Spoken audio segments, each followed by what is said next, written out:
Okay, well now we're going to talk a little bit about the function of bearings. So inside the connecting rod, you have a bushing style bearing that's the two halves, and we've got one connecting rod installed there. Okay, so there's a bushing style bearing in there, and once we've torqued that rod, we should still get side to side movement here. Okay, so that checks to see that we've got some play. You can see me moving it there a little bit.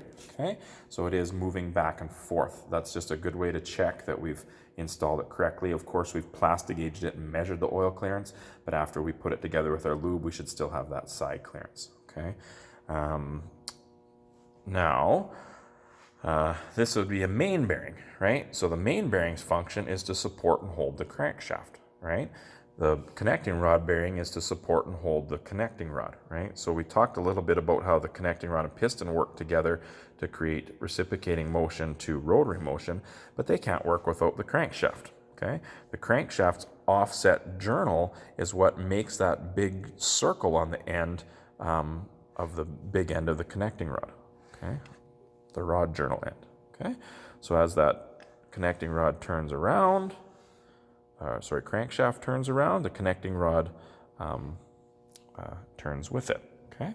So when that piston's pushing on a combustion stroke, it's pushing the crankshaft, and then on the other three strokes, the crankshaft is pushing the piston so it can get through those strokes to get another compression stroke. Okay, so the connecting rod, we're talking about bearings here, the connecting rod bearing, its job is to lubricate and spin, and so is the job of this, is to lubricate and spin the crankshaft. Allow the crankshaft to spin freely. Now, you'll notice that there's one that's distinctly different. So we have main bearings that look like this, okay? Now, this engine wasn't going to get ran. It's missing some components and had a stripped bolt, so that's why there's just a little grade 5 bolt in there just for assembly, but you would never run it with that. These bolts are a little different. It holds a windage tray inside the oil pan, okay? And then we get to this main bearing. Oh, look how different that is. It's wide, okay? Now, when this comes off, the main bearing wraps around the outsides, okay? So this main bearing has some special things.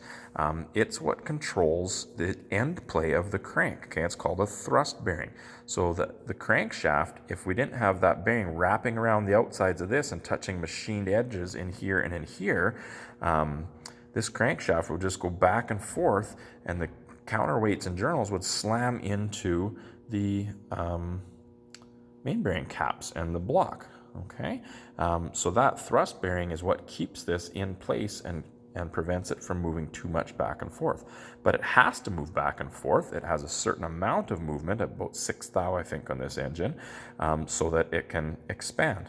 Okay, anytime we have clearance, whether it's bearing clearance in here, or side clearance, it's usually for one of two reasons. It's either for, or usually both, usually for oil or expansion. Okay, so parts heat up, they need a spot to grow, and rotating parts need spots for oil to move between them.